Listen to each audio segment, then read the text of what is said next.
Welcome once again, Living Hope Community Church, Iglesia Esperanza Viviente. How grateful I am that you're here again, and all Christians that are watching. We're grateful to be together one more time for another Living Hope Today study. And today's chapter, 1 Chronicles 13, it brings us to a truth about God that is extremely important for us to get.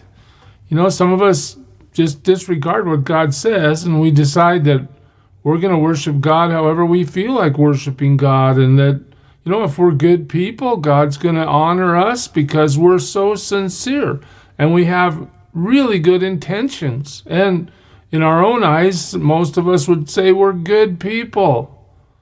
Well, watch what happens when King David in 1 Chronicles 13 learns a lesson that all of us should pay attention to. It starts like this. David conferred with each of his officers, the commanders of thousands, the commanders of hundreds.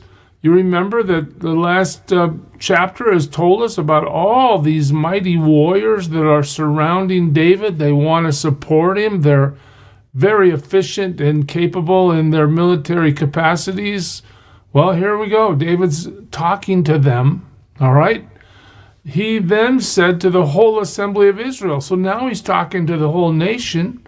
If it seems good to you, and if it's the will of God, the will of the Lord our God. Okay, so what do you guys think? And we're going to ask God what he thinks. This sets David apart as a king already, because what does a king normally do? The king normally relies on what the king thinks, right? But David's bringing them all together. What seems good to you? We're going to ask God what he wants. Well, as long as everybody's in agreement, let us send word far and wide to the rest of our brothers throughout the territories of Israel, and also to the priests and Levites who are with them in their towns and pasture lands. Well, what do we want? We want them to come join us. Hey, let's all get together. Why?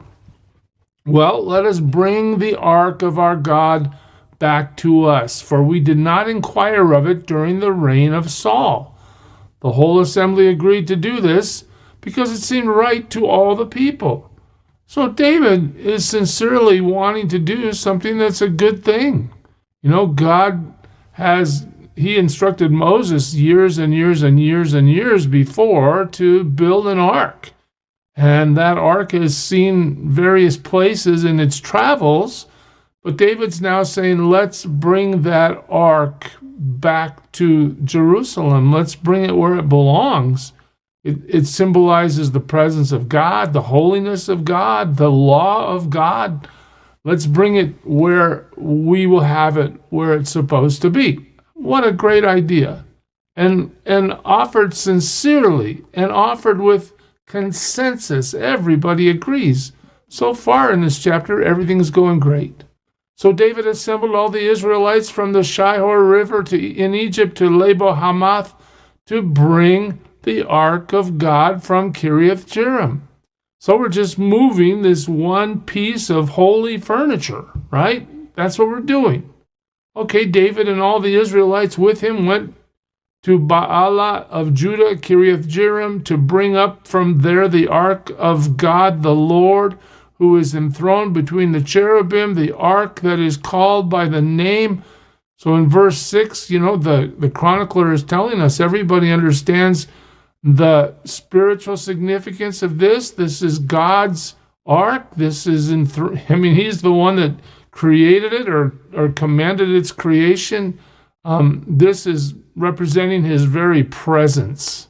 Let's go get it. All right, great. They moved the ark of God from Abinadab's house on a new cart. Whoa, that's great. They put a new cart together with Uzzah and Ahio guiding it. Okay, so far so good. A new cart, we're going to honor it. Here we go. David and all the Israelites were celebrating with all their might before God. What doesn't God love worship? Come on. We're singing songs, we're playing a harp and the lyre, tambourines, cymbals, trumpets. We're just having a time. I mean, we're praising God. Here comes the ark. We're bringing it home. Everything's good. When they came to the threshing floor of Kidon, Uzzah reached out his hand to steady the ark because the ark stumbled. Oh, well, what's wrong with that? You don't want the ark to hit the ground, do you? The Lord's anger burned against Uzzah, and he struck him down because he had put his hand on the ark. Wow. So he died there before God. Instant judgment, instant death, just by reaching out to keep the ark from falling off the cart because the oxen stumbled? What kind of God are we serving? Is he just mean? These people had good intentions. These people had great motivation. They were worshiping him with all their hearts. Why would God let this, why would he cause this? I'm going to kill you because you touched the ark. Wow, well, let's go back and think about it.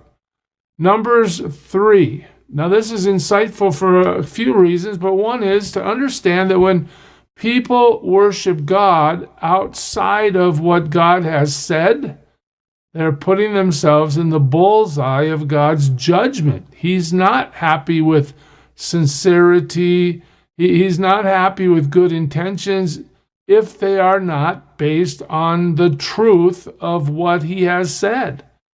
To be sincerely and have great intentions about something that's wrong is to pursue evil and to send yourself into a place of judgment. Look at this in Numbers 3. The names of the sons of Aaron were Nadab, the firstborn, Abihu, Eleazar, and Ithamar. This goes way back. The priesthood is forming. Aaron is going to be the one who is in the line of the priesthood, and now we're learning about his sons. Those were the names of Aaron's sons, the anointed priests who were ordained to serve as priests. Man, that sounds good, doesn't it? Right? God has called you to serve as... Wait a minute.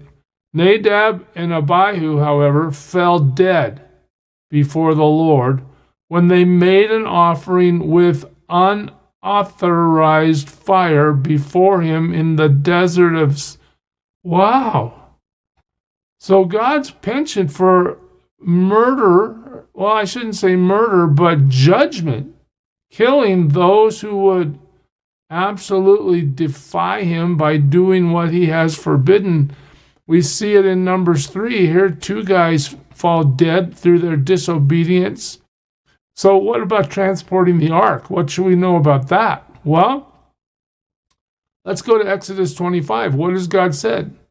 When the ark is being constructed, we're told this: cast 4 gold rings for it and fasten them to its 4 feet with 2 rings on one side and 2 rings on the other. Then make poles of acacia wood and overlay them with gold. Insert the poles into the rings of the sides of the chest to carry it. The poles are to remain in the rings of this ark. They are not to be removed. All right, so what do we have? We have the ark with poles that are going to keep it from, that are going to be required to be a part of the ark. You get to Numbers 4, look what happens. After Aaron and his sons have finished covering the holy furnishings and all the holy articles, and when the camp is ready to move, the Kohathites, that's a branch of the Levites, the priests, are to come to do the carrying. But they must not touch the holy things or they will die. The Kohathites are to carry those things that are in the tent of meeting. We know that the ark is one of those holy things that is to be carried by the poles that are not to be removed. All right, well, as we continue in the book of Numbers, so Moses took the carts and oxen and gave them to the Levites. So Moses is helping the Levites move the rest of the tabernacle. But look how that chapter goes forward. But Moses did not give any carts to the Kohathites. Why? Because they were to carry on their shoulders the holy things for which they were responsible. So what do we know about this ark and transporting it? We know that the poles have to be on it, that it's holy, you can't touch it, that it's to be carried. It's not to be put on a cart. So when we think about David's sincere mistakes as he desires to move the ark, we see that the poles remain in the rings of the ark. That's something that has to happen. That apparently isn't the case in David's event. The ark is never to be touched directly. Uzzah found that out the hard way. Why? What had God said? If you touch it, you're going to die. What happened? He touched it and he died. The ark must be carried. It cannot ride on a cart. This is God's provision. The ark is to be carried by priests. All right, so David has basically, maybe through ignorance, I doubt that it's through disobedience intentionally, he's worshiping God, but his well-intentioned, sincere worship does not override God's judgment for sincere disobedience. This is a principle you and I should really concentrate on, because in the end, we might try to offer God whatever we think we want to give to God. We might have friends that say, God's going to receive me because of what I think, when all the while God has said, look, this is how it works. This is what I want. Obey me and live. Come to me on my terms and live. Disobey me and die, or at least receive severe judgment, correction, discipline. But for those people, for instance, that will tell you, hey, look, I know I'm okay with God because I'm a lot better than all the other people I know. I'm a great person. And God's going to look at me one day and he's going to see my debit column of mistakes and he's going to see my credit column of good deeds. And he's going to say, well, my credits are far more than my debits. And so I'm going to come to God on his terms and he's going to believe that I should be in heaven because he'll see how good I am. Well, in the end, when God says there's no one righteous, not one, when God says that Jesus is the way, the truth, and the life, and nobody comes to the Father except through him, when God says there's salvation in no other name, guess what? I think he means it. And I think any of us that pursue God in a way that's not biblically sound are pursuing our own condemnation. We should learn from Uzzah's mistake. We should learn from David's mistake. And we should think about what God wants according to his word and submit ourselves to that, humble ourselves and obey what his word says. So back to 1 Chronicles 13, Uzzah's laying there dead. Then David was angry. Okay, he got upset. Well, I guess so. He had great intentions. He was being very sincere, but God still judged the disobedience. David was angry because the Lord's wrath had broken out against Uzzah, and to this day that place is called Perez Uzzah. David was afraid of God that day. That's a great, great little phrase. Yeah, I guess God really means it when he says something. I guess God's really going to move and act against disobedience, no matter how well-intentioned and how sincere it might be. David was afraid of God that day and asked, how can I ever bring the ark of God to me? That's a good thing to do, but we have to do it the way God wants it done. He did not take the ark to be with him in the city of David. Instead, he took it aside to the house of Obed-Edom the Gittite, and the ark of God remained with the family of Obed-Edom in his house for 3 months, and the Lord blessed his household and everything he had. Now, when we get to chapter 15, we're going to see David try again.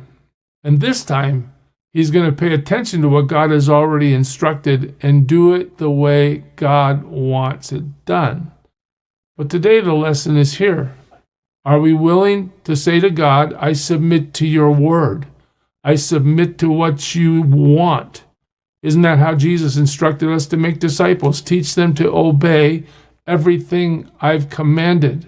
What does that mean? Well, we have to learn what he's commanded, and then we commit our hearts to do what he said. We offer ourselves as living sacrifices. We love our enemies. We are people that obey in submission and humility. We don't expect God to honor us when we do things God doesn't like, no matter how well-intentioned or sincere we do them. It just doesn't work like that. God is God. He has set his parameters. Our job is to follow. If I keep talking, I'll just say it again. God bless you, church. Serve him well today. Who is it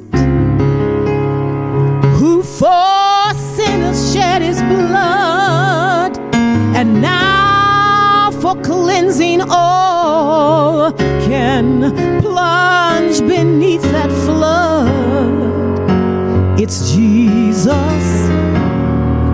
But do you know who he is?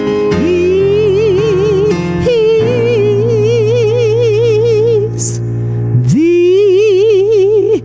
image of the invisible God, and he's the brightness of his glory, the first, the last, the future, the past.